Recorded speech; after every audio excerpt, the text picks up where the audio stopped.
I think actually Asman may have found the original tape here. This one's going to be long. It's about an hour-long video. I don't know if we're going to watch the whole thing, but we'll get through as much as we can. Epstein interview. Wait. Walk me through the whole thing. Speeches. It starts with a dinner. Just walk me through it. It was boring. You couldn't possibly think it was boring. It's bullshit. It was boring. You had to be stars in your eyes. No. Did you fly over privately? Yes, but it wasn't my plane. So it didn't count? No. Jesus. You fly over. Yes. And it was who were the first? Like when you first met those leaders, you had to be wowed. No. You're 10 years out of Coney Island. No, I'm not wowed by people of position. Count. I'm wowed by people of great ideas. And I don't care if it's the bus driver. I don't care if it's the student I had who has teeth coming out. I almost couldn't believe that this was actually a thing. That someone managed to score this interview. At any point in the 21st century, and yet here we are with these heretofore unseen raw interview tapes.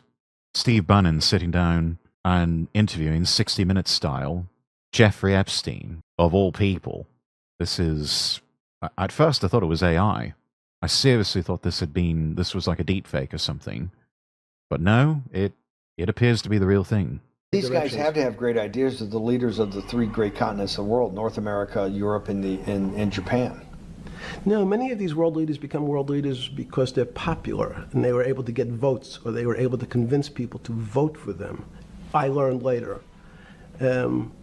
Many of them were just good at what they did in terms of politics. Remember, world leaders are politicians in general. They're not scientists, they're not intellectuals, they're not great thinkers, they're great politicians.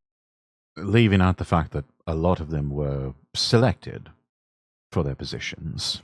I just keep thinking of those lines from Metal Gear Solid 2, where Raiden is talking with the American president, and he's like, "But Mr. President, the election," and the president's just like, "That was quite a show, wasn't it?"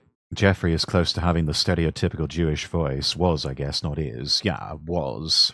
Politicians. At the first Trial Commission meeting that you remember. He's right. Tokyo, Yeah, he is. Sometime in the early 90s.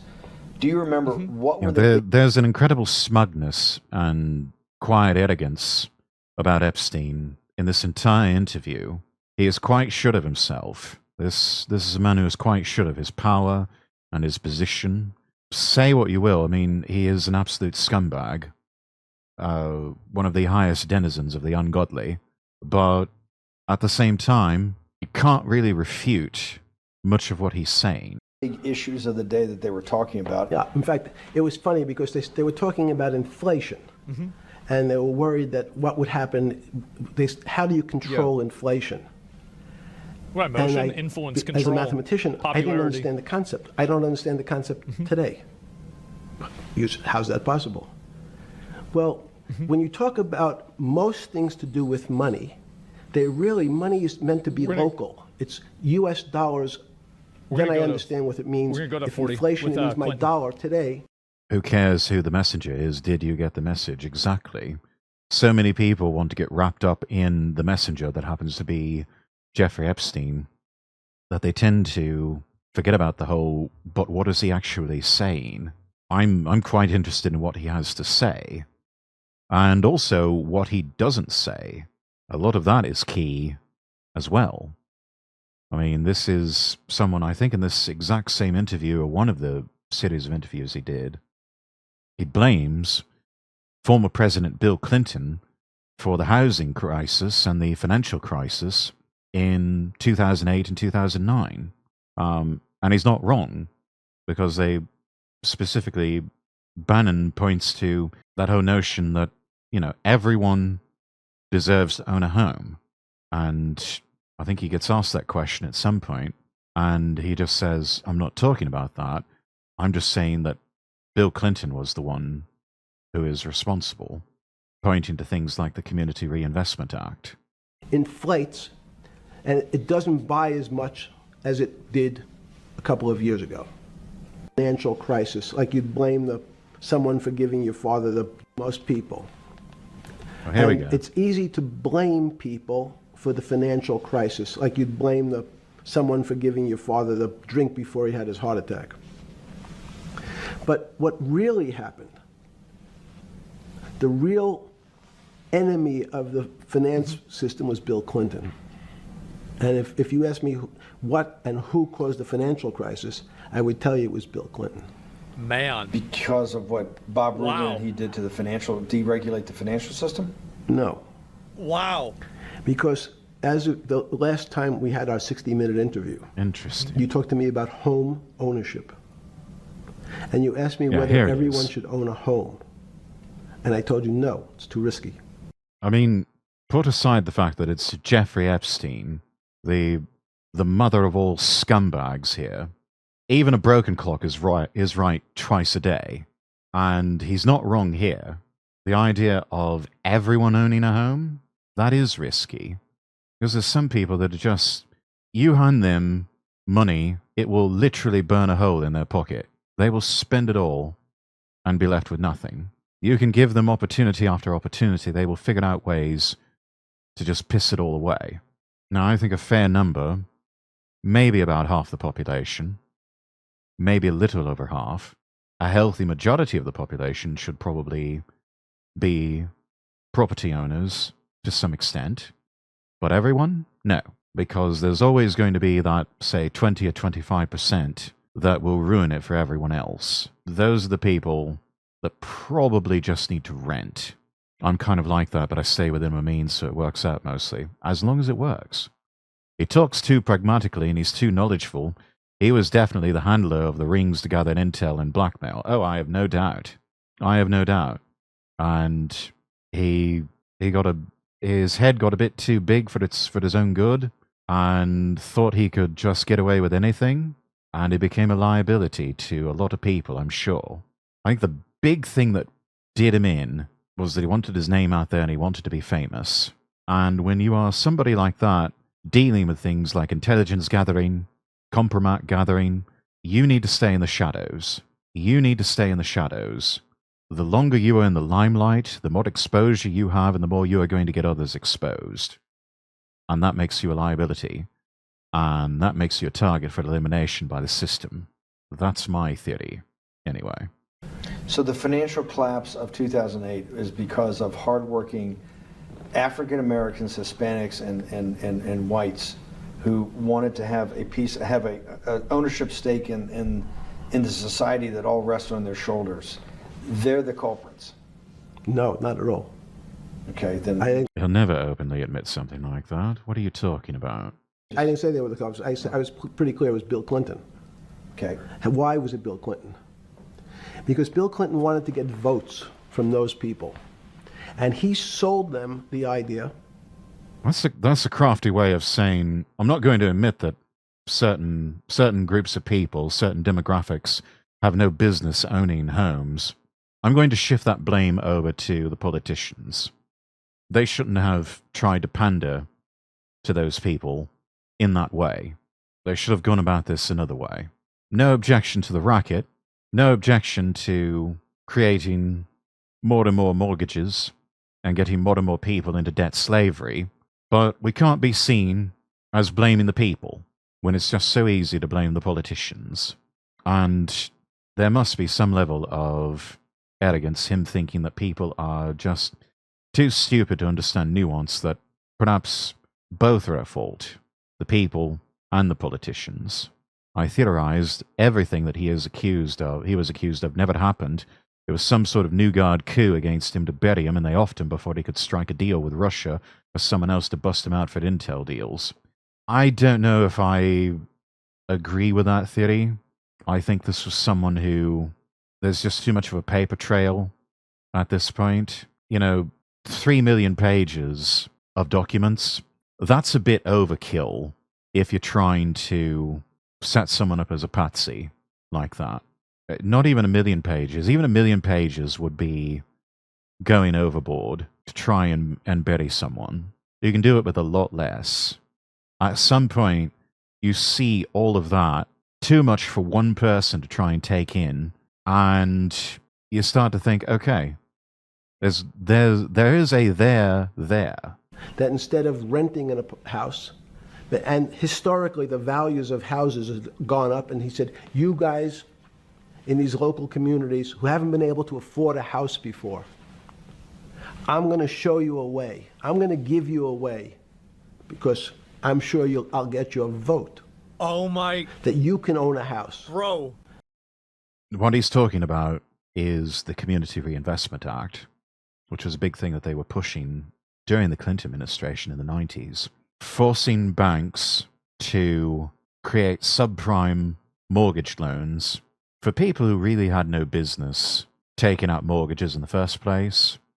A lot of them just so happened to be minorities, low-income types, but they made it so that if they don't do that, the banks could be accused of discrimination, and they could be shut down, or at least, taken over.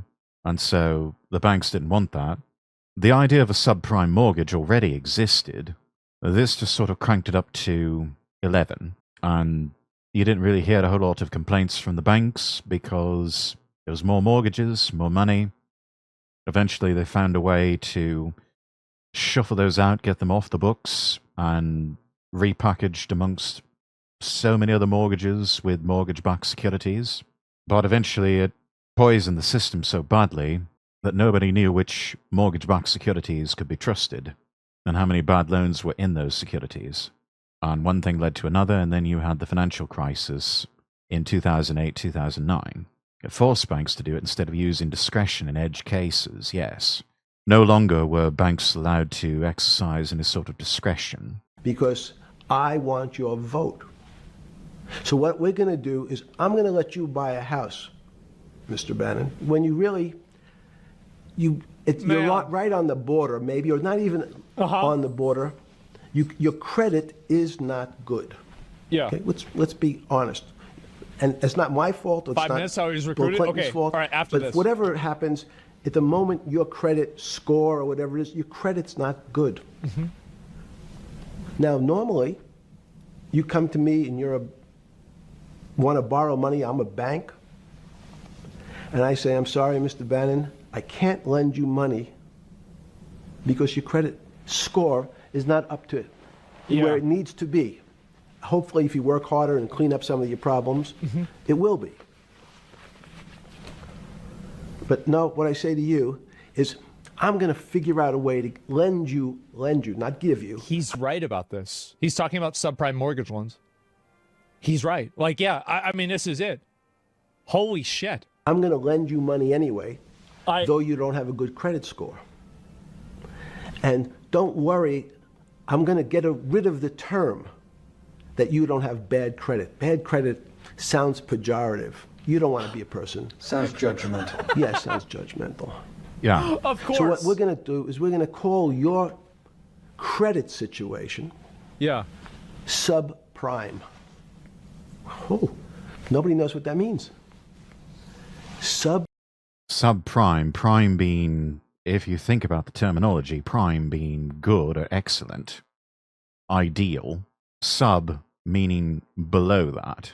So it is below good or below ideal. So it takes some analysis, it takes some thinking about just what does subprime mean. But in the end, it's still below average or below the ideal, less than acceptable. Prime. That means prime is good credit. There we go. Subprime is not good credit, less than good credit. Yes. So we'll call it something that people really won't follow. And we'll tell you what, we're going to have people lend you money, though you are a subprime borrower. And they'll do it oftentimes at much higher interest rates, because the greater the credit risk you are, the higher the interest rate you're going to pay.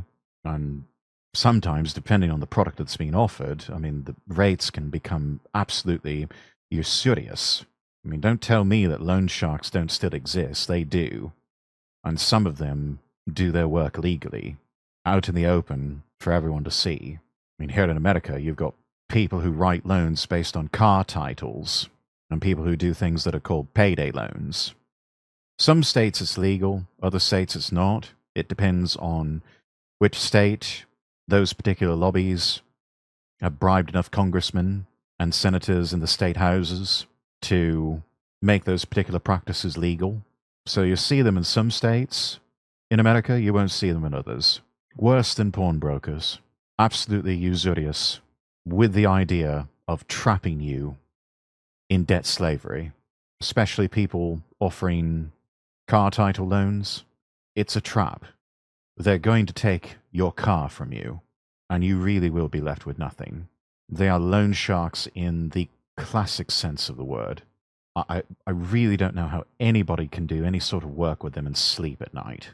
It's absolutely an awful practice. I mean, the practice of usury in general is, I mean, there's a reason the church banned it for so long, because they knew the logical end game of all of it, where a select number of people who are the bankers end up with pretty much everyone's worldly possessions, and the entire population is just strip-mined bare of everything they have through something as simple as compound interest on a loan. It really is quite a diabolical scheme. And when you see how usury has been used and abused throughout history, you're less inclined to look at bankers and the modern banking situation in a positive light. Smart. And Yeah. I will figure out some government agencies to guarantee your loan, though I don't think you're a good risk. So the banks say, no, no, no. We don't want, initially, the bank said, sorry, this is too risky, Mr. President, for us. We're in the business of managing risk. It's not our money. It's the hard-working people's money It's the sitting money, yeah. in our bank. Right. We can't lend to people whose credit is not prime. Sure. You're asking us to lend to people who are subprime. And he says, here's the key. Here's the trick. If you don't, Mr. Bannon, I'm going to make sure the Justice Department charges you with discriminatory lending Yeah. because you refuse to lend to black people. my Yes. subprimers. But they're not going to, I mean, obviously, bankers being the ones with all the money, the financial sector being the ones with the most resources to bankroll politicians, they're not just going to force the banks to be left holding the bag. They're going to give them a way out. And that is to take all of these bad mortgages, package them up into securities, and sell them off through financial firms. People thinking it was a good form of debt, because it's also backed by insurance by organizations like Fannie Mae and Freddie Mac, when in fact they are just the garbage products. They're like junk bond level of awful. I felt weird just being in debt over the Toyota I bought, so at the time I was like, you know what? Full on bought it after the first month. That was like 3 years ago. Good on you. Yeah, if you have the opportunity to aggressively pay down or pay off any form of debt, take it, because that's just going to free up more cash flow for you going forward. It's amazing what happens when you have little or no debt. You actually have money, and you even don't need a whole lot of money to enjoy life. You can find that you can afford things a lot easier because it's just, you don't have to service a whole lot of debts.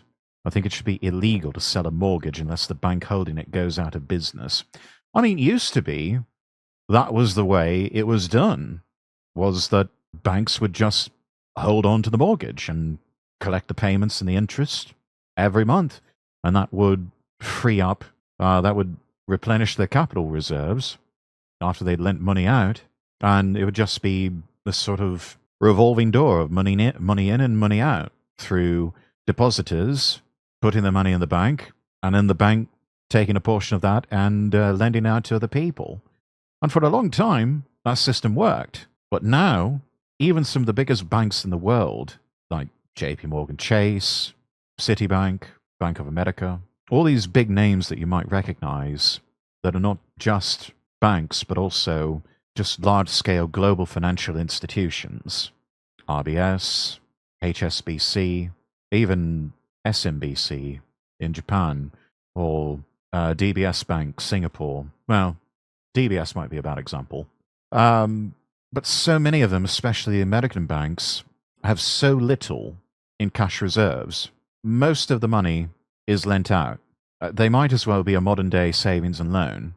Savings and loan institutions were notorious for this, where people in communities would deposit their money with an S&L, and nearly all of it, save for enough to cover the cost of the administrative fees to keep the S&L running, would get lent out.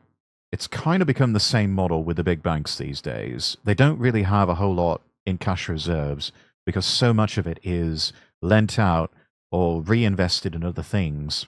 And at the same time, they're basically taking $1 from depositors and lending it out about 10 or more times. I think people would be really shocked at how so much of that is just held up on good faith. And it really doesn't take much to trigger a bank run these days. The idea of a loan is crazy to me. I mean, for some people, it's painful. That's how they maintain their discipline. It almost causes them literal pain to be in any form of debt, which I admire people for doing that. That honestly, I wish my brain were wired like that. But it's not. Fractional reserve banking is also an issue. It's akin to a Ponzi scheme. Yeah, eventually, you run out of other people's money to lend out multiple times over. Under the old ways, you would only lend out a small fraction of your cash reserves, but most of it would be kept in a safe or in a vault somewhere. And if people wanted all of their money out, most of the time there'd be no problem with people just cashing out like that. So is Social Security, yes. Most of the retirement and pension plans with most Western states are completely insolvent. Not just the United States, but the UK, EU member countries. Everyone's bankrupt. Everyone's insolvent. It's just no one admits it. And they figure as long as we don't admit it, it's not a problem. As long as we don't talk about it beyond the pedestrian level here, then it doesn't exist. In business terms, you should never lend to. But what we'll do is I'm going to form an agency called Fannie Mae and Ginnie Mae, just another agency names. They'll guarantee your loan. So don't worry. I feel so vindicated right now. This is crazy. Holy fuck. Don't Holy worry. fuck. You don't have to pay it back anymore. Even though maybe you don't even have to work as hard anymore. That's probably a harsh statement, but these players, these two big Can you summarize firms, this? Yeah, basically what he's doing is he's saying that Bill Clinton and the people that were in charge made a system where basically you would give money to people who you shouldn't give money to, but if you don't give money to those people because there's a correlation with ethnic different groups, like for example black people or Hispanics, that then they can create a punishment for basically saying that, oh, well, because you're not giving money to these different large groups of ethnic minorities, that now it's because you're being discriminatory rather than the fact that you're just exercising discretion based off of like basically investment tables. Yeah, a lot of these things, the discriminatory practices weren't just out of some sort of irrational, visceral hatred. There were actual financial reasons for a long time that certain races and classes of people, at least in the United States, just could not get loans because they lived in and were part of communities where they weren't good for the money. That was just the long and the short of it. I don't know if anybody is familiar with the term redlining. We learnt about this in business school. Redlining comes from when banks had these large maps of their communities up on the wall somewhere, and they drew red lines around areas where they say, we're not going to create mortgages or any sort of debt products or services for anyone in these particular neighborhoods because the high crime, property values are not stable, and the people living there, they're not really good for the money. Now, the official line that you learn about this is that you had banks that were infested with a bunch of meansteins who were all racist and shit.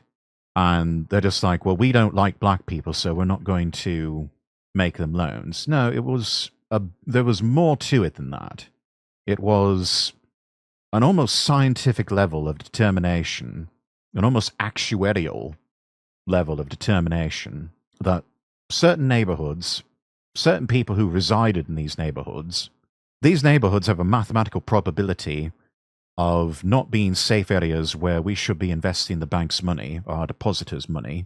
And the people living there, they're ultimately credit risks, too high of a credit risk at that, to where we don't think that they're good for the money. We don't think that they can pay us back if we were to give them $50,000, $100,000 to go out and buy a home, especially in these particular neighborhoods. So we're just not going to touch those neighborhoods. But through a series of laws and regulations, local, state, and the federal government made all of that illegal. And so they just started having to price that risk in accordingly. There may have been at one time, but that time has passed, yes. I don't think I can read that out, sure, but I get it. So, and then also it's by keeping those people, like, remember what I said before about how it's like keeping them on the clock, right? Always making sure that those people aren't able to ever, like kind of like get outside of the money that they're continually having to pay. That's slavery. Fannie Mae will guarantee To make the them fact reliant that on bank the system and continually will fucking receive its vote money. for the same people. Now, the bank says, wow, Yep. best deal in history. I refused to lend to Mr. Bannon, but now he has the big brother, his Uncle Sam. He went to his Uncle Sam, and Uncle Sam says, I'm guaranteeing it. The bank says, I want everybody. Give me as many people as you can give me. Yeah, in the end, there's Because still a Uncle business. Sam is the best credit in the world. Not only it's the United States government. We'll take it all. We'll take as much subprime as we can handle, because it's the best investment for the moment. It's a strange investment because it has politics. The YouTube videos no that has longer up anymore? Inserted There's its no way into the numbers. Politics doesn't belong in the markets. Oh, it's here. But now we're going to have, I want the votes. We'll make guarantees that you who can't get a house normally will be able to get a house from the bank. The bank says, this is the best deal in history. Yeah, because these risky mortgages are now insured by the federal government, and they can now securitize these mortgages. They can sell them off to other financial firms who in turn package them into what's known as mortgage-backed securities, which a simple grug brain definition of that is basically stocks or mutual funds, but all you're investing in is mortgages, debt instruments based on real estate, homes, office parks, car parks, tower flats, apartment complexes, that sort of thing. They're just taking all these mortgages, classifying them according to, these are prime mortgages and subprime mortgages and all of the different points in between those two, and even the outliers. The prime mortgages, all the safe stuff, usually low risk, low return, because the people that you lend the money out to, they're good for it and they keep paying it back. Lower interest rates. So that means if you're a bank, lower interest rates means you're not really making as much money off of the money that you're lending. But with subprime, you're charging higher interest rates because it's a higher risk. Higher risk, higher potential reward. It's one of those things where they might pay it back, in which case they'll also have to pay that interest premium on top. So you could make even more money, or they could just fail to pay it back because they are a risk, a known risk factor, and you end up with nothing. So higher risk, but higher reward. Usually how it works. Things started to go sideways when even subprime mortgages started getting marketed to people and institutions as safe investments, as the next big thing. That, oh, you got to get in on this because there's just so much money to be made from these. And oh, hey, they're backed by the full faith and credit of the federal government through Fannie Mae, Freddie Mac, Ginnie Mae. They're good for it. You can't lose. We've heard all that before. We know what happened. We will package 100, 300, 1,000 of you subprimers, and we'll sell it off to somebody else. And the whole system It becomes somebody else's problem. Mired in... It becomes somebody else's problem. The bank has already sold off those mortgages to someone else, and they're taking the money from that transaction, and then they're going to go off and make 10 loans for every $1. They're going to take $1 and loan it out 10 times or more because they got the bad mortgages off their books. It's somebody else's problem now. They're going to go off and make even more of these subprime loans, and then they're going to get those off the books. And the whole cycle will repeat over and over and over again. Trouble is, there comes a point when enough of those subprime mortgages, the people can't pay their debt obligations, can't even afford to service the debt. And then you've got a problem because that can have a cascade effect across the entire system. People start going tits up over that because they made risky bets on people who had no business taking out mortgages. And then all of a sudden that scares the shit out of everyone and people stop lending. And then the whole system just seizes up. That's a really broad 50,000-foot view of what happened in the 08-09 financial crisis. The mortgage-backed securities are also why you might have to pay to 3 or more different banks over the life of your mortgage. Yes, because that one mortgage can get broken up into a million different pieces.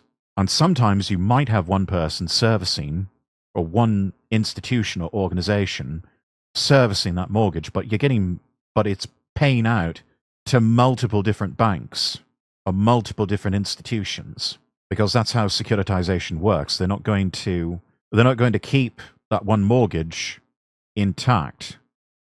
They're going to spread that risk around by breaking it up into a million pieces and selling it off in a million different mortgage-backed securities. Trouble is, they had too many of those risky loans that they were breaking up into a million pieces and spreading out across the system to where it almost became an infection. Well, it actually did become an infection. Scared the shit out of everyone. Too many people lost money, and then nobody wanted to lend to anyone. It created a massive crisis of confidence in the system to where nobody wanted to loan money to anyone for anything. And when that happens, this current system just starts to collapse, because one of the major points of lifeblood for the global economy is to keep debt and credit flowing. But if no one is willing to issue debt or lines of credit because they're too scared that too many people aren't good for the money and they don't know who to trust, when that trust is damaged, when that credibility is damaged, the whole fucking thing will grind to a halt.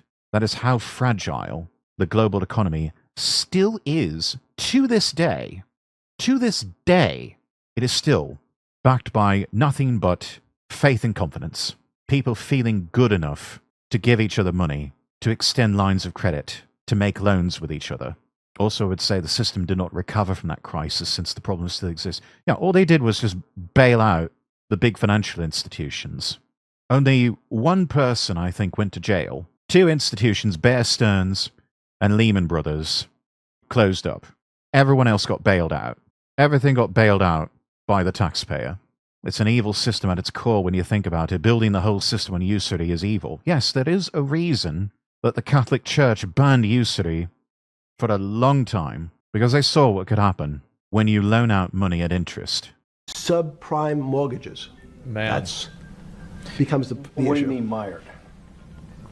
There's just too much supply. It's a supply demand problem. You get too much supply. No, it's Is a very this good subprimers question. like a slur? What does too much supply mean? Well, then you get the people, go back to your first question to me, The financial crisis. government leaders. Government leaders know if they're good, and they can do mathematics, they can balance their checkbooks. So certain people in Congress said, well, how do you value these? Balance your checkbook. Certain people in Congress were actually going to use that in the same sentence. I don't think there is a politician alive at any point in human history that has truly been able to accomplish that. What he's talking about simply does not exist, and I don't think it ever has. Subprime mortgages. The banks say we've been valuing them the same way we've always valued them for the past 20 years. The accounting... This is like listening to a dev explain how they designed the game. Yes. That's exactly it. You know, like, it's like... Because we have to remember, Jeffrey Epstein was in the heart of things. I can't remember exactly which firms that he worked at. I think he was a Goldman Sachs man for a while, or one of the other large financial firms.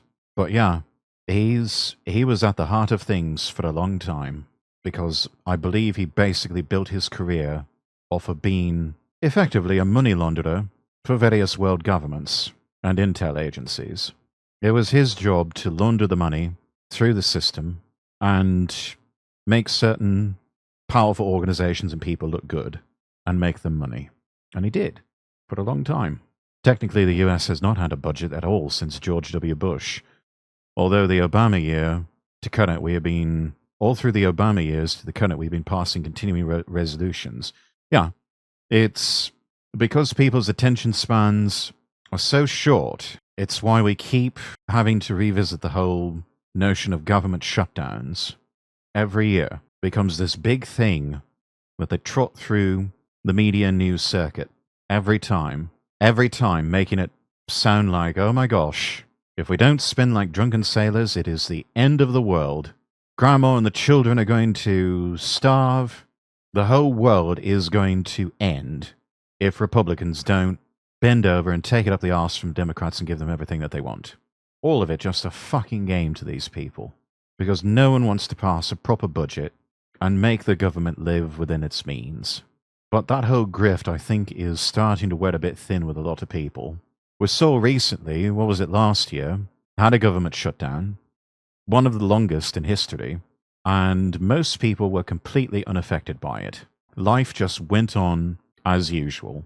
Even the people who worked for the government that were impacted would eventually made whole again, because once the government reopens, they all get back pay. All of the payments that they were owed in the form of wages and everything, all of it, they made up. Everyone was made whole again. So even the people who were impacted weren't impacted for very long, and everything was made right at the end when the government reopened. I think it is getting to the point where we are going to see longer and longer government shutdowns, and nobody's really going to care. And then at that point, you're just going to have the executive branch at some point decide these are the cuts that we're going to make, or this is where we're going to direct the funding, and just say, fuck the Congress, because it really is getting that dysfunctional. Yeah. It's like a dev interview. Firms, there's something in this country called GAAP accounting, which is a standard type of accounting.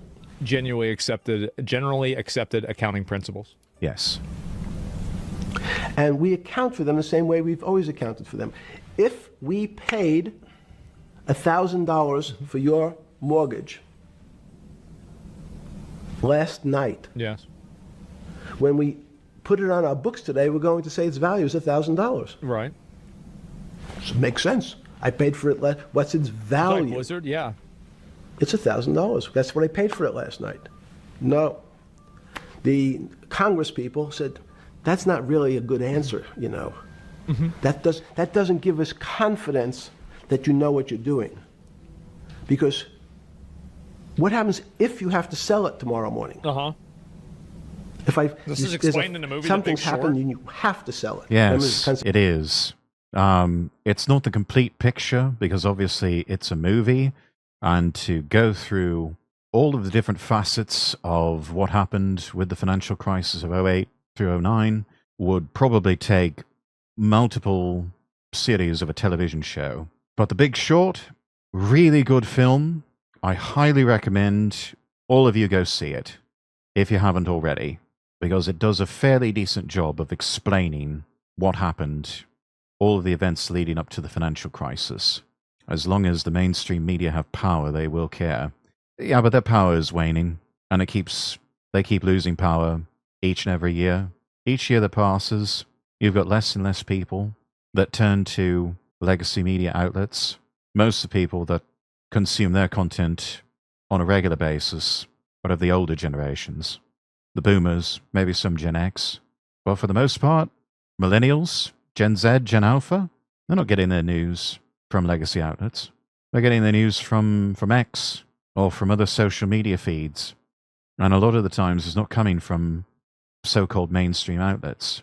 It's coming from independent journalists, coming from people with Substacks. It's coming from YouTubers. For some people, they're getting their news from Vtubers, like me, or Kirsche, or Leaflet, or Amalgamite, or insert whatever content creator you can think of here. I'm on the edge. I'm either young Gen X or older millennial. Yeah, if you were born very late 70s to very early 1980s, then, yeah, you're kind of in that transitional phase between Gen X and older millennial. Nux Lamau, yeah, Nux Taku, another news tuber. Stress tests. Would you be able to value it at what you paid for it the day before? And Wall Street says, that's not the way you can think about this. This is crazy. Yeah. We always value things at the cost from the day before. I can't wait. I'm listening to an accounting And lecture they from this changed dude. the accounting When the method, dev speaks, you listen. in essence, to say not what it was That's worth crazy. yesterday, but if I have to sell, what would it be worth? Yeah. That's impossible. So what happens is every bank now has to value something they bought yesterday at lower than they paid. Architect, yeah.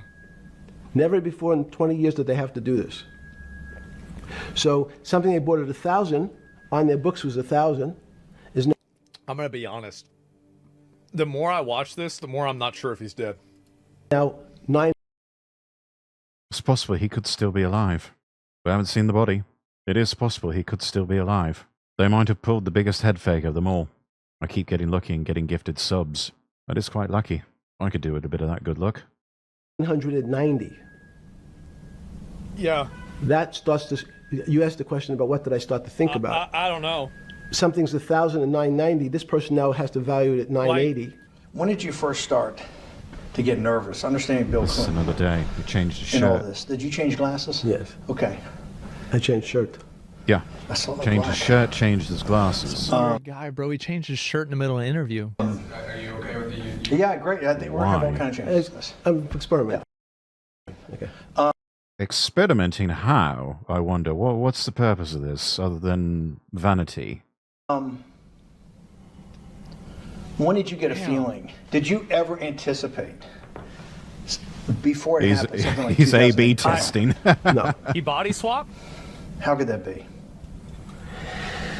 Because it's the word I can beat it to death is that it's very much like would I anticipate I'll have a heart attack tomorrow? Unlikely. Was 2008 a heart attack or a stroke? Debilitating. Oh. It's a better. I don't.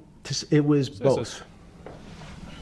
But why was it both? Because in fact, as I said, the blood was. Debilitating heart attack and stroke. I don't.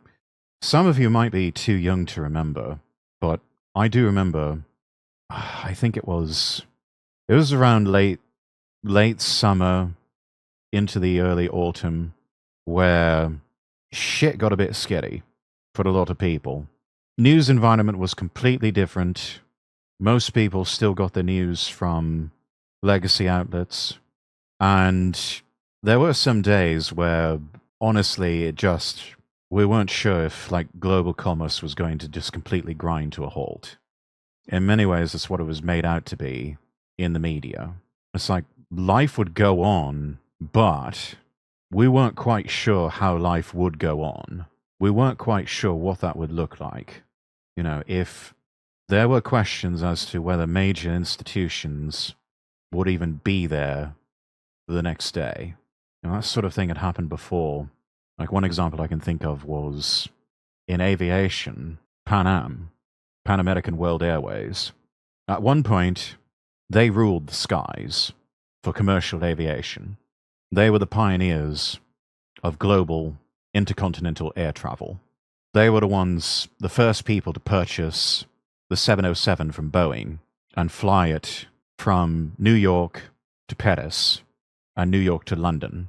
And all of that was back in the 50s, 60s.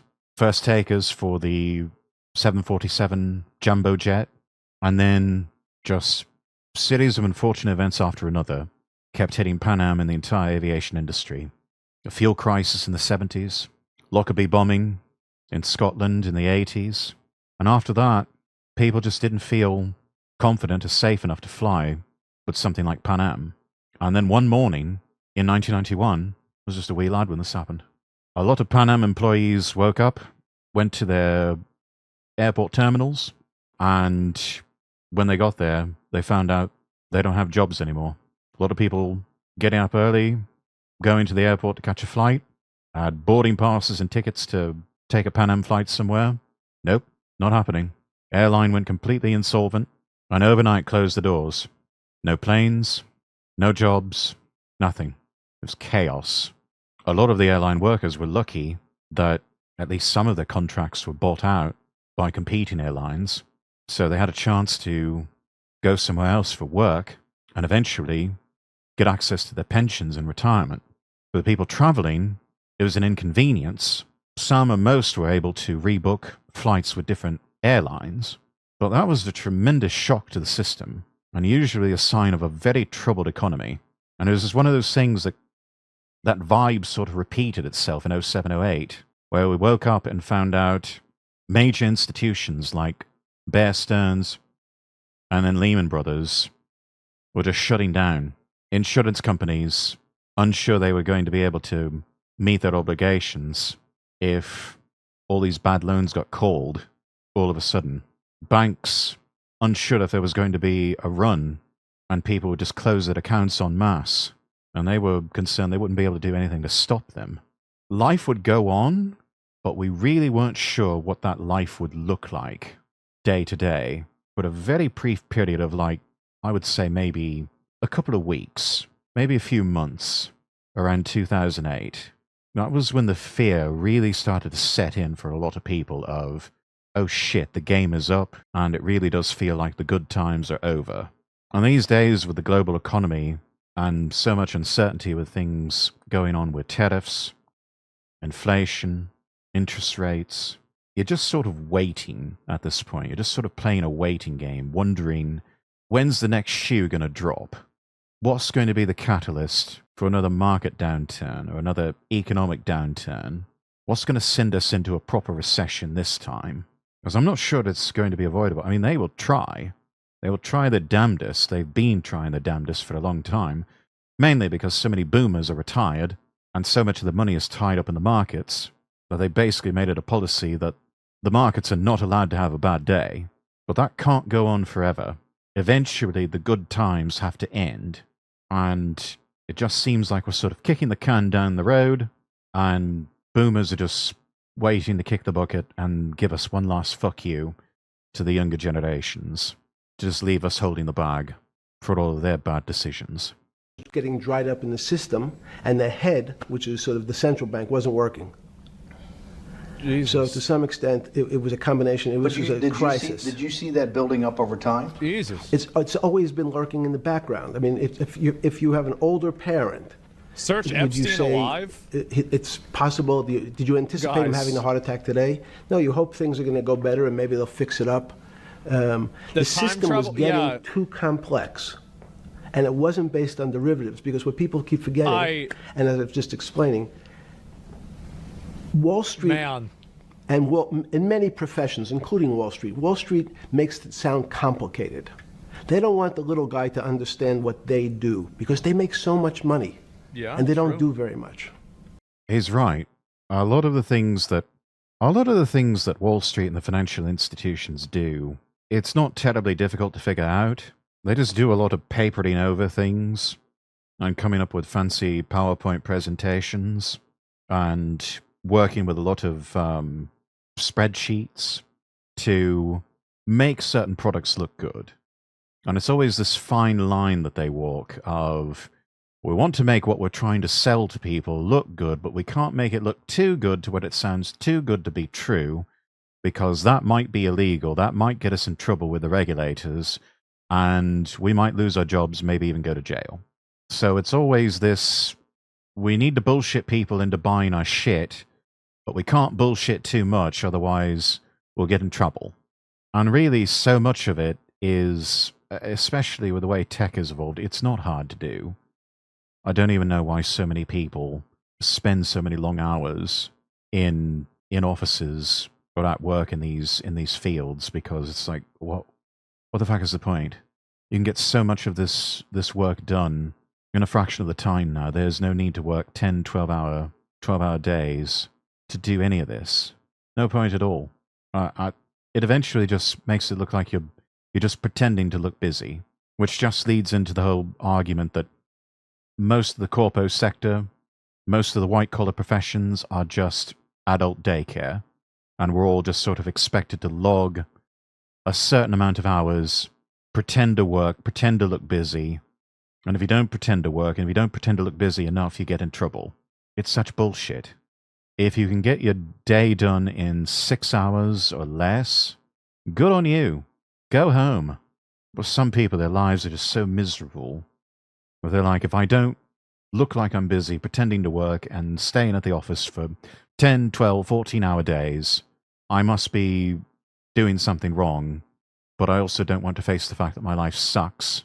My life is miserable. I don't want to go home. I don't want to deal with the issues in my personal life. If I just stay at the office long enough, it's like those problems don't even exist. It's ridiculous, and it can't go on. And good on the younger generations, Gen Z and even younger, for seeing through all of this bullshit and just saying, I'm not playing that game. Not playing that game anymore. Putting up a boundary. And as well they should. So they couch it in words like derivative and stock options and commodity futures and different types of contracts. It's all fairly, everyone is capable of understanding it. It is not complicated. But Wall Street, because they make so much money from doing fairly simple things, needs to make it more complicated than it really is. We had a very big recession in the early 90s based upon real estate and Japan. Dude, it's just like I enjoyed living in ignorance more. Yeah, he just, what the fuck, man? Like, I don't even know what to say. I mean, it's easy to sound so based and red-pilled, like Jeffrey Epstein is in this interview, when he's one of the key figures responsible for pushing out so much blue pill propaganda. This is a man who has no problem dropping red pills like this in a single interview because he's spent so much of his life blue pilling everyone else. Oh my God. We're gonna move around a little bit more in a couple of minutes, okay? And basically imploding. Let's again. Okay. You had a recession in the 90s. I don't know what it's based upon. It's always interesting to look back and say, separate from there's certain triggers, like there, in the 70s there was a... What do you think it was based upon, the 90s downturn? Clearly there was a huge downturn. No, I know there was a downturn. Pretty based guy if you disregard the pedophile ring. Yeah, if you're willing to overlook that, yeah, he's pretty fucking based. Well, now you know 401ks are a scam. Yeah, not wrong there. That's what I know for sure. I don't. That's a fact. That's all. Everything else is sort of speculation about why did he have that. I understand that, but there's some speculation that has 0% probability of being true, and there's others that have 90%. In the range, when you look at the range of alternatives of what could have caused it in 90, and what I'm trying to do is get you all the way up to 2008. This is insane. Look, you're the smartest guy in the room, right? You know that. Do you think there's anybody in the world today? Oops, this is going to be a bad question. No, but do you think anybody in the world today? Oh, just answer the Alan Greenspans, the Bernanke's, is there any central banker you know, any partner of any Wall Street firm, any guy running a trading desk, and I would take it that would be, or anybody at a Larry Fink at BlackRock, Steve Schwartzman at Black. The way he blinked when he heard mention of Larry Fink or any of the BlackRock people, I don't know. I think that's interesting. I don't quite know what that means. Maybe I'm reading a bit too much into body language. I don't know. Just a little bit of body language right there that just seemed interesting to me when that lot was mentioned. Blackstone, the top 100 financial guys, and let's throw in a couple of Nobel economists, and let's throw in the best professors at Wharton, at Harvard, at Stanford. Do you think that there's anybody that understands money or understands the world's financial system as good as you? There must be. But it doesn't come to the top of the head. No. Okay, fine. He's like, yeah, sure, there's people who are smarter than me, but off the top of my head, I can't think of who they are. This motherfucker. This motherfucker right here. Holy shit! This chat is what this is a classic example of what's known as chutzpah. The absolute chutzpah in that response really says a lot. Really tells you a whole lot. Guy really was shut of himself. Bro, what the fuck? Oh my fucking god. And at the same time, bit of a sad statement of affairs when your answer is, yeah, I'm sure there are people who are smarter than me, but off the top of my head, I can't think of who they are. It's like, really? You're sure there must be some people who are smarter than you, cleverer than you, but you don't know who they are. You either think you are hot shit, or you're covering up for someone. You either know and you're not sane, or you really are just a truly arrogant son of a bitch. God. Look at his face. Now, Yeah, that is the face of someone who wants to say, do I look like I'm fucking joking with you? Now that I've gotten that, let's go back to 1990. In that arc from the fall of the Berlin Wall to 2008. Good. We started with the implosion in Tokyo of the Japanese economy, Japanese financial markets. We had the huge run-up in internet stocks, right? We had the implosion of that in 2000. Oh yeah, can't forget about that. The bankruptcy of Drexel Burnham in 90. Implosion of Japan, huge run-up in equity markets for the internet, implosion of the internet in 2000, 10 years later roughly. And then this run-up through the Iraq War and all that, the run-up to 2008. Every 10 years, it seems like, we're in some sort of 10 years before the 1990s was the 70s. You sound like an astrologer. Okay. And not a financial person. You're supposed to be a mathematician. It just seems to me a pattern of every 10 years. That's misleading. That's exactly right. Because people like to see patterns. People like to see patterns where there are none. So a pattern of a financial crisis every 10 years is just in my mind. Yes. Wow, he just said that with a straight face. Pattern of 10 years. No, you're just imagining it. It's all in your mind. You're making things up. I'm sorry, I don't believe you, Mr. Epstein. I think patterns exist for a reason, and this is a valid pattern that we're noticing of bubbles that get inflated, and then they pop, and then a lot of people are left holding the bag. A lot of people get hurt by these sorts of things, because you and your globalist cohorts think it's okay to inflate these bubbles, build up these rackets, make a fuck ton of money off of them, and then divest yourselves, hand it off to some poor schmuck, someone who's not part of your little club, and then just say, okay, just charges set, blow the whole thing. It's their problem now.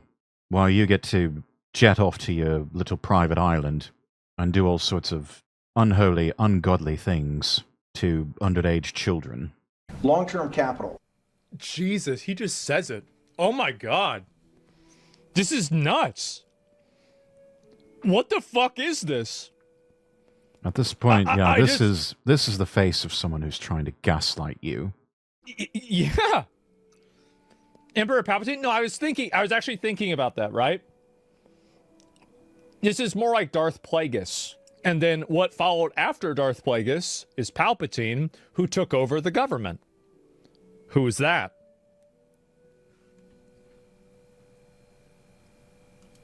The long-term capital that had to be bailed out back in the late 90s.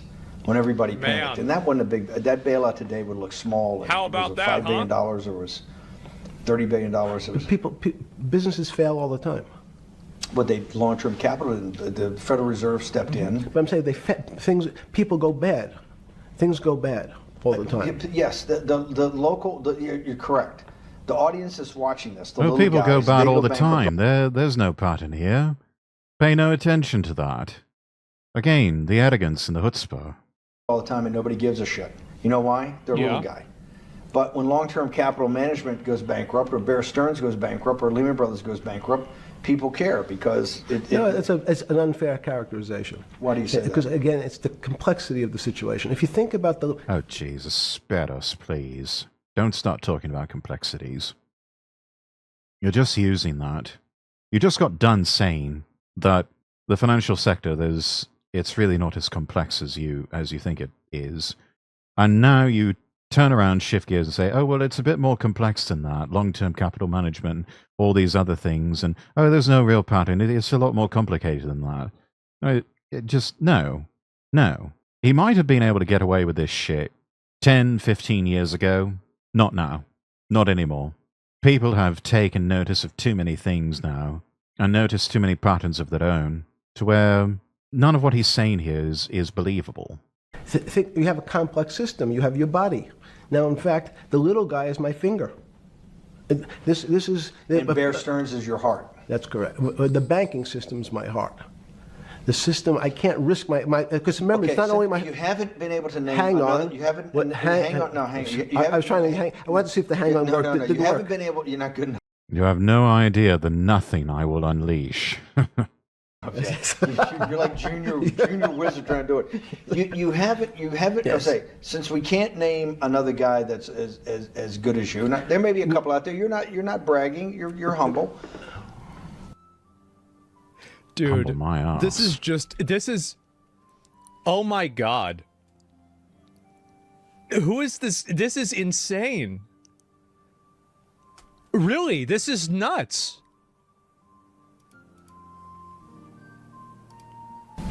It had to be sometime. Please tell me there was some time before you went to jail and basically got cut off from daily information in the summer of 2008.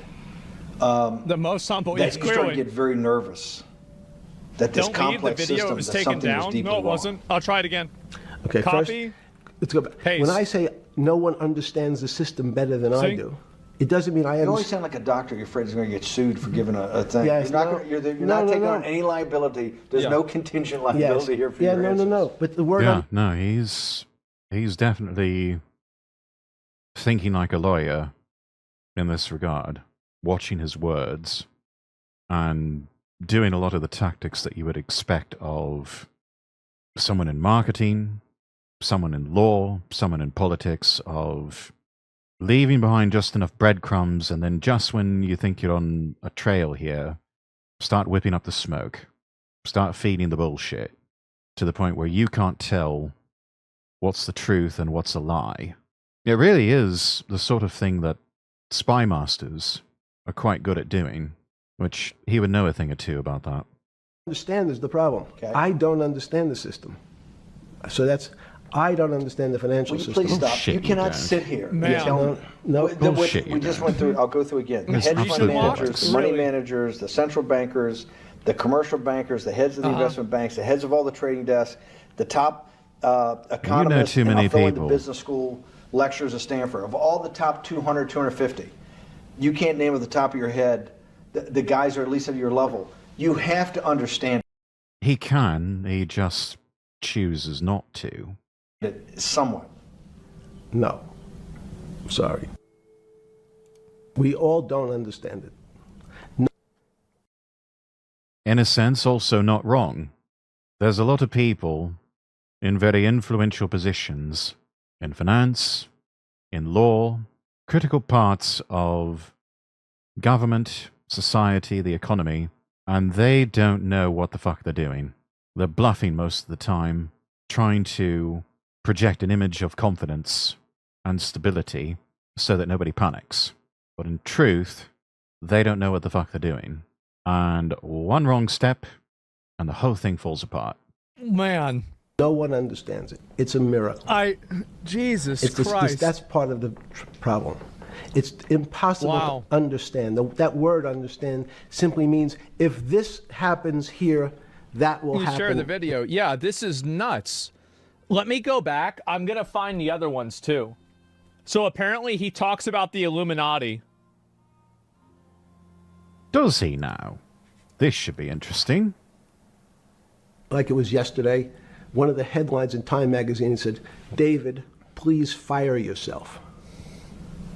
So David, he thought that there was a world that existed that would be a combination of both politics and business and leadership. What do I mean? He formed something called the Trilateral Commission. The Trilateral Commission is some spooky stuff. People said it was something the Illuminati. There's some mystery. No way. Existence of the Illuminati, at least tacitly confirmed by Jeffrey Epstein. So we can drop a few pence into the Alex Jones was right again jar. Maybe even feed the kitty a bit on the conspiracy theorist or right once again jar. Shit that I was reading about when I was a teenager about the Illuminati and the Trilateral Commission and the Club of Rome and the Council on Foreign Relations and the Bilderberg Group. For the most part, yeah. All true. All confirmed. A lot of people saying that stuff. Laughed at, run out of their professions, cancelled before cancellation was a thing, practically turned into non-persons because they dare speak of it. And I'm sure people risk their own careers just quoting books like Tragedy and Hope by Carol Quigley. Oh my God. About it, people that ran the world. He actually said it. It was he politicians, said it. but David said most countries, the politicians get elected for 4 years or 8 years, separate from the royal families in England or in the Middle East. Someone's there for 4 years and then they're not there anymore. Yeah. The most important people to have stability and consistency would be businessmen. So he formed this Trilateral Commission of businessmen and politicians from three. He's literally talking about how they made the fucking, basically the Illuminati. Mm-hmm. Yeah, pretty much. Pretty much. So you literally have... So remember what I said? This is like a dev video? I'm fairly certain when he's referring to someone named David, probably talking about David Rockefeller. If I remember right, the Trilateral Commission set up and financed primarily by the Rockefeller and Rothschild families. And here's Jeffrey Epstein just saying, oh yeah, talked with David Rockefeller and he set up this thing called the Trilateral Commission, which, some people refer to as part of the Illuminati and blah, blah, blah. He's just dropping the truth nuke like he's saying we're having chicken for dinner. What the fuck? It's literally just a dev video. There's a lot of conspiracy theorists out there that a lot of people owe an apology to. That sub guy, thank you for the follow. Alex Jones was right about everything. Guess so. Oh my... Not just Alex Jones, but Jim Mars, who wrote Rule by Secrecy, Gary Allen, who wrote a really good book called None Dare Call It Conspiracy, which was basically condensed reader on Tragedy and Hope by Carol Quigley. And let's not forget the late William Cooper, who wrote Behold a Pale Horse, which some wild stuff in the book. But yeah, all these conspiracy theorists, turns out they were right. And yet I fear nothing is going to be done about any of this. Oh my God. He's showing the source code? He is. Pretty much. Pretty much. Wow. Major continents. So it was the North Americans, the Europeans, and the Asians. So he said to me, would you like to be on the Trilateral Commission? No. As I said, bro, I talked to McAfee once. It was probably the most starstruck I'd ever been. I would have loved to have been a fly on the wall for that conversation. Can you imagine? Asmongold. talking with John McAfee, may he rest in peace. There was a bloke who seemed to be in the know about a lot of this stuff and just wanted to get away from it all. In the most literal sense, he just wanted to go Galt, and the system wouldn't let him. That's always the one thing that I found a bit unbelievable, sort of lacking in verisimilitude, about the novel Atlas Shrugged by Ayn Rand. All these people, all of these industrialists, all these entrepreneurs, all of these scientists and inventors and creative types, just saying, "Who is John Galt?" and then disappearing to Galt's Gulch. The thing that lacks verisimilitude, that I find very unrealistic about the story, is this presumption that the system would allow those people to leave, especially really valuable people, to something like, say, infrastructure or higher levels of finance or the military-industrial complex. You're not just picking up one night and disappearing and fucking off to some remote island somewhere and thinking you're done. No, the system has use for you, and you will continue to serve the system until your usefulness is run out. And then you will either be allowed to retire in obscurity. If you are favored by the system, you may be able to enjoy some notoriety, but more than likely, you're just going to be disappeared or executed because your usefulness is run out. And especially if you are a liability to the system with what you know, you definitely will be executed.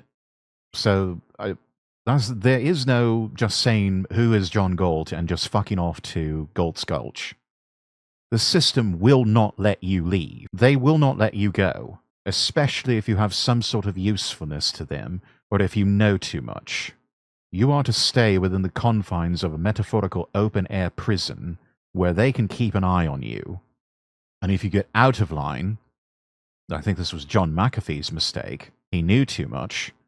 He got out of line and thought, I can just fuck off to my own version of Galt's Gulch. And the system showed him, no, you're not doing that. You know too much. You might talk to the wrong people. We can't have that. And so he was dealt with permanently. There is no saying, "Who is John Galt?" and just fucking off to Galt's Gulch. If you are too valuable to the system, or if you know too much, they will never let you go. You are their prisoner and their slave. And the only way you are getting out is in a pine box 6 feet under. Like, whenever I like, because like I was gonna try and get him to join Trainwreck's podcast, but whenever I talked to him, I was like, what the? I was 30 years old, 32 years old. I said, great. And he said, well, you have to fill out this application so they have your bio. And I looked at the list of people, and it was Bill Clinton, former president of the United States, Paul Volcker, every great leader in America, the Asians, the Japanese, and with a very long description of their history. And they asked me to fill in what I would like to have written. And I wrote Jeffrey Epstein, comma, just a good kid. So he's just there with everybody else on this commission with everybody. Yeah, we already saw this part. He's not just there. He's there for a reason. In the service of forces and powers far greater than himself and even those other people of whom he has been placed in a strategic location. He's there, especially as an operative for intel agencies, to start gathering compromat, whether that's through financial chicanery and money laundering, or through sexual perversion and degeneracy and human trafficking. But he is definitely not just a good kid. Just a minute. Derivatives are not a fundamental cause of anything. Was it Sunday or Monday? I take it was Monday morning. We're almost at the halfway mark with this video chat. I'm going to put the question to you while we keep watching. Do we keep going to the end, or do we move on to something else? I mean, I find all of this fascinating, this sort of interview with a truly wicked, ungodly figure. I'm happy to keep going, but if you would rather that I move on to something else, just drop your comments in the chat, and I'm happy to move on to something else. Just let me know. When you made your 2 collect calls and you're talking to Bear Stearns on one hand and Morgan Stanley on the other. JP Morgan. JP Morgan. Did you, that was Monday morning, did you, Jeffrey, being one of the financial geniuses in the world, did you understand what Lehman Brothers going into bankruptcy, the domino effect, that by Thursday the financial system would be under such extremis that if it didn't have $1 trillion cash infusion in the United States, it might collapse? Did you know that at the time? Did you view that at the time? Yes. You did? Yeah. Why? He knew. He was watching CNBC and Bloomberg, like everyone else. He was probably reading the Wall Street Journal. He was probably checking his own private Bloomberg terminal. He knew what was going on. There's no way he couldn't have. Somebody like that, who had been in the financial world since what? 70s? Early 80s? Yeah, you don't ever really quit that realm. You keep back channels open, and you still have an inside line to what's going on. It's sort of like me with radio and journalism. You know, a lot of the services I use have changed, but I know how to figure out what's going on in the world fairly quickly as a newsman, as a journalist, and yeah, fairly easy to do so fairly quickly, even faster now. Again, I don't want to bore you or the audience with the idea of it's a medical procedure, but you had system failures. So you'd recognize that if I said to you, did you realize when your father was on the ground and he was clutching his chest and he couldn't breathe, it was a bad situation. He's full of shit. I mean, like, if this guy, the thing is that... He's not. I mean, he knows exactly what he is doing. He knows exactly what he is talking about.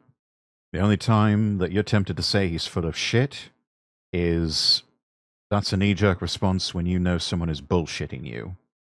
And some of this has been a mixture of truth and lies. A lot of this he's been quite truthful and forthright, but he has also mixed in some bullshit.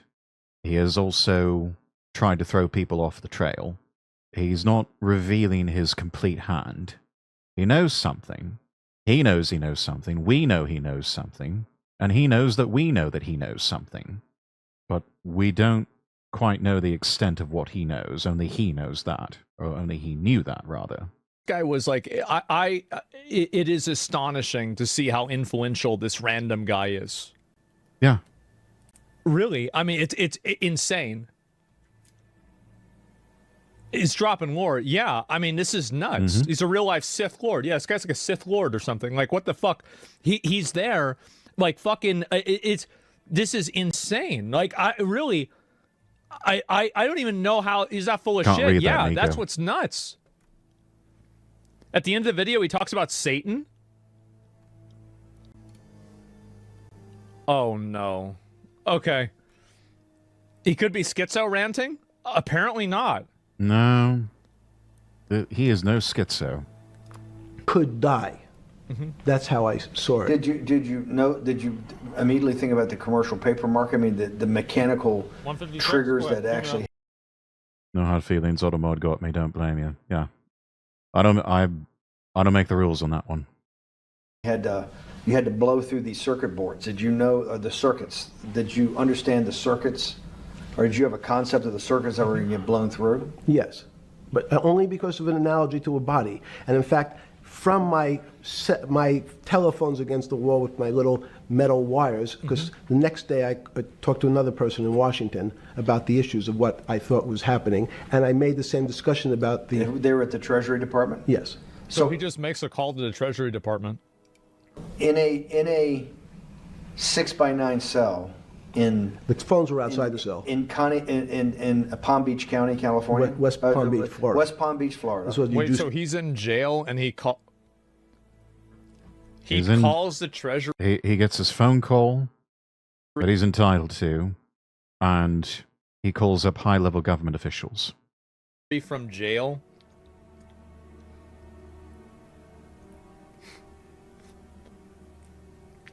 I'll go 27 minutes after this. Diet. West Palm Beach, Florida. West Palm Beach, Florida. West Palm Beach, Florida.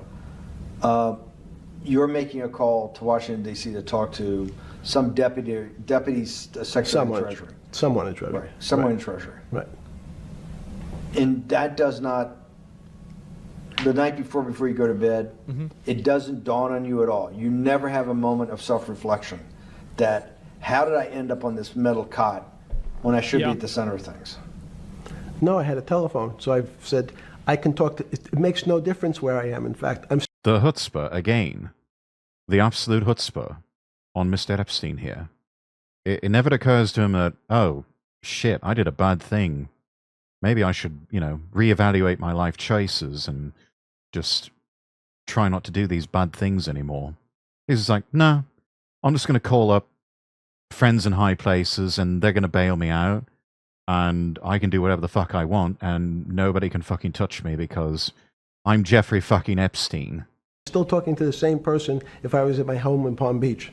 But I'm here in jail. Home in Palm Beach. I can dial my own phone. That's bullshit. No, but you can also make 1,000 phone calls. Here you got to make one, and he's got to take. Think how much better that was. I had to decide who was the right person to call. That was unusual for me, because he had his phone a friend lifeline, and he used it. The advice you gave him. I said, you have a sick patient. Yeah, and it's very one of the chatters just said he's literally saying I am untouchable. He's like, all I have to do is make one phone call, and I'll be out in time for my golf game the next day, and we will schedule the court hearing at my convenience because I'm untouchable, because I'm Jeffrey fucking Epstein, and I can do whatever the fuck I want and no one can touch me. And if anyone gets in my way, they will be disappeared somewhere where no one can find them, or I'll just have someone killed, or I'll just ruin their life so tremendously and so horribly that they and their descendants won't be able to get back up for 3 or 5 generations afterwards, assuming they live long enough to propagate to 3 or 5 generations afterward. That's how people like this think in terms of their power. That's how these people think. Like a sick patient in the emergency room. You can't think about it like your car. People in normal walks of life think about money and things as a machine. And unfortunately, so if your car breaks, cars are always easy to fix. My jets, my cars, if it breaks, I know it can be fixed because it simply follows the same pattern. If this part breaks, you replace the part and the thing works again. People and the financial system are not machines. They can't be fixed the same way. You can't simply take out put some more juice into the commercial paper market, and that's like... I'm glad he understands that. Replacing the carburetor on the car. It's much more, I have a patient who can't breathe, has a stomach problem, can't see, looks... This is nuts. Chad, I'll call into space right now should make you feel sick? No, absolutely not. I think this is a revealing thing. A lot of the people that have always been villains inside of, like, this is the issue that I think Marvel movies and, TV shows have confused a lot of people into. A lot of the people that are the biggest villains in history are incredibly smart, extremely charismatic, and, like, ridiculously competent. And they don't think of themselves, and they don't see themselves as villains in their own story.